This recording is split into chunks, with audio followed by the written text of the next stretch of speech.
इदानीं वेद स्वाध्यायो भविष्यति। अद्य यजुर्वेदस्य प्रथमोऽध्यायस्य चतुर्दशं मन्त्रस्य स्वाध्यायो भविष्यति। स्वाध्यायमान मन्त्रस्य शर्मास्य वधूतं रक्षो वधूता इत्येतानि प्रथमानि पदानि सन्ति। वेद स्वाध्याय होगा। आज यजुर्वेद के प्रथम अध्याय के 14वें मंत्र का स्वाध्याय किया जाएगा। स्वाध्याय किए जाने वाले मंत्र के शर्मास्य वधूतम रक्षो वधूता ये प्रारंभिक पद हैं। ओम शर्मास्य वधूतम रक्षो वधूता अरातयो दित्यास्वगसि प्रतित्वादितिर्वेत्तु अद्रियसि वानस्पत्यो द्रावासि पृथुबुध्नः प्रतित्वादित्यास्वग्वेत्तु। हर्षाकार म दीर्घाकार रे दंत स य संयुक्त हर्षाकार व हर्षाकार ध हर्ष दीर्घ उकार त हर्षाकार दीर्घ नासिक शर्मास्य वधूतं र हर्षाकार क उदन्य स संयुक्त दीर्घ उकार अवग्रह रक्षो व हर्षाकार ध दीर्घ उकार त दीर्घ आकार अवग्रह वधूता हर्ष र दीर्घाकार त हर्ष आकार य दीर्घ ओकार अवग्रह अरातयो द हर्ष इकार तय संयुक्त दीर्घ आकार दंत स त व संयुक्त हर्ष आकार ग हर्ष आकार दंत स हर्ष इकार दित्यास तो घसी पर संयुक्त हर्ष आकार त हर्ष इकार प्रति तो दीर्घ आकार द हर्ष इकार त हर्ष इकार व दीर्घ एकार रेप तो संयुक्त हर्ष उकार त्वादितिर वेत्तु हर्ष दोरो संयुक्त हर्ष इकार र हर्ष आकार दंत स हर्ष इकार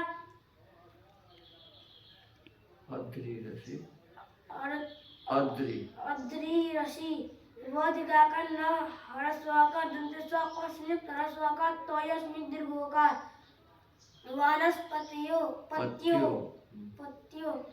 गौर संयुक्त दीर्घाकार व दीर्घाकार दंत स हर्ष इकार ग्रावासी प हर्ष इकार थ हर्ष उकार ब हर्ष उकार धन संयुक्त हर्षवाकार विसर्ग पृथु बुधनः परस संयुक्त हर्षवाकार त हर्ष इकार प्रति तव संयुक्त दीर्घाकार द हर्ष इकार तय संयुक्त दीर्घाकार दंत स त व संयुक्त हर्षवाकार ग हर्षवाकार व संयुक्त दीर्घ एकार त संयुक्त हर्ष उकार त्वादित्यास्त्वग्वेत्तु। इस मंत्र के ऋषि है शर्मास इत्यस्य पूर्वोक्त ऋषि यज्ञो देवता स्वराट जगति छंदः निषादः स्वरः पुनः स यज्ञः कीदृशोऽस्ति कथं कर्तव्यश्चित्युपदिश्यते। उक्त यज्ञ किस प्रकार का है और किस प्रकार से करना चाहिए इस विषय का उपदेश अगले मंत्र में किया है। पदार्थ हैं हे मनुष्यों, तुम्हारा घर शर्म सुख देने वाला हो उस घर से रक्षा दुष्ट स्वभाव वाले प्राणी अवधूतम अलग करो और अरातय दान आदि धर्म रहित शत्रु अवधूता दूर हो। उक्त गृह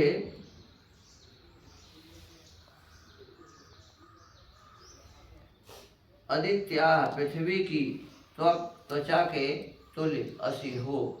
अदिति ज्ञान स्वरूप ईश्वर ही से उस घर को प्रतिवेत्तु सब मनुष्य जाने और प्राप्त हो तथा जो वनस्पति के निमित्त से उत्पन्न होने पितुबुधना अति विस्तार युक्त अंतरिक्ष में रहने तथा ग्रावा जल का ग्रहण करने वाला अद्रिह मेघ असी है। उस और इस विद्या को अदिति जगदीश्वर तुम्हारे लिए वेत्तु कृपा करके जनावे।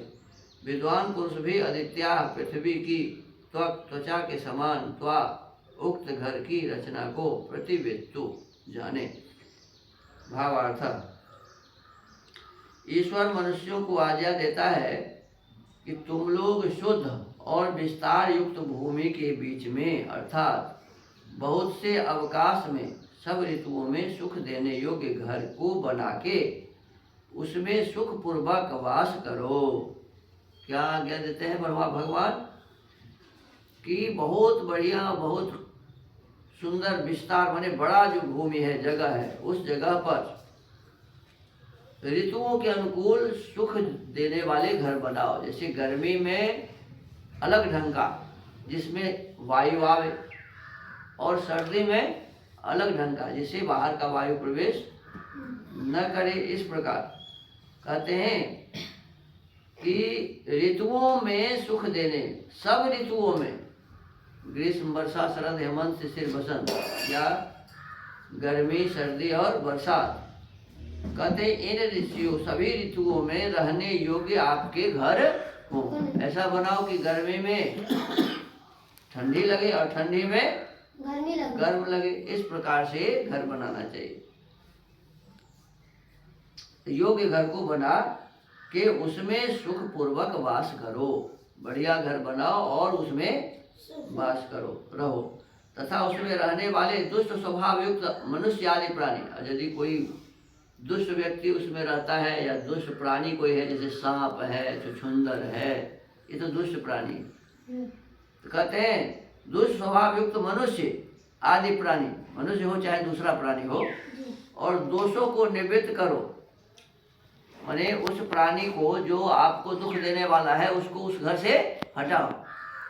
यदि कोई प्राणी ऐसा है जो आपको आपके जीवन को नुकसान पहुंचाने वाला है तो उसको उसमें से हटाओ, दोषों को हटाओ और इस प्रकार के दोषों को निवृत्त करो। आपके भीतर जो कोई दुर्गुण है दुर्व्यसन है उसे दूर करो। फिर उसमें सब पदार्थ स्थापन यानी भोजन का सामान, कपड़े वस्त्र आदि पहनने के सामान, पानी आदि स्नान आदि करने के व्यवस्था, सब व्यवस्था होनी चाहिए। उसमें सब पदार्थ स्थापन और वर्षा का हेतु जो यज्ञ है उसका अनुष्ठान कर। अब देखो हवन करने के भी कहा, वर्षा उत्तम ढंग से हो इसके लिए क्या करना चाहिए, तो बड़े बड़े यज्ञ करने चाहिए। कहते हैं वर्षा का हेतु जो यज्ञ है उसका अनुष्ठान करके नाना प्रकार के सुख उत्पन्न करना चाहिए। ये हमारे आपके जिम्मे है कि हम कितना सुंदर घर बनाएं और उसमें कितनी अधिक सुंदर व्यवस्था करें जो हमारे सुख का कारण बने। तो सुख उत्पन्न करना चाहिए क्योंकि यज्ञ के करने से वायु शुद्ध होता है, यज्ञ के करने से वायु शुद्ध होता है, और वृष्टि जल की शुद्धि द्वारा वायु के माध्यम से ऊपर में जो पानी बरसने वाला वो जो मेघ है उसमें भी वायु जाती है ना, तो उस वायु के माध्यम से उस मेघ के जो अणु है उसमें मिलेंगे, जल के अणुओं में मिलेंगे। ये आपके जो द्वारा किए हुए हवन रहेगा तो उसकी जो औषधि आदि है उसमें मिलके और उसको भी शुद्ध कर देगा। तो वृष्टि जल की शुद्धि द्वारा संसार में अत्यंत सुख सिद्ध होता है।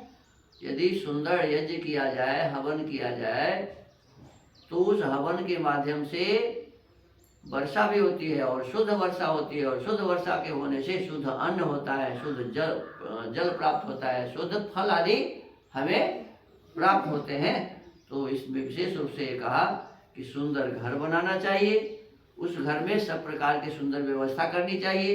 यदि कोई दुख पहुंचाने वाले व्यक्ति उस घर में है तो उसे उससे अलग करना चाहिए, या अन्य प्राणी हैं जो दुख उत्पन्न करने वाले हैं, छुछुंदर या मूषक या सांप आदि, तो उसको अलग उसे करिए और सब व्यवस्था बना करके सुख से घर में रहिए, सुख से रहिए।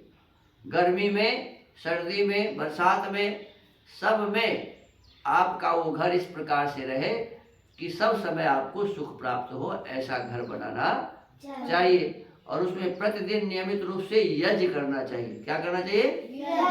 कि वहाँ का वायुमंडल शुद्ध रहे।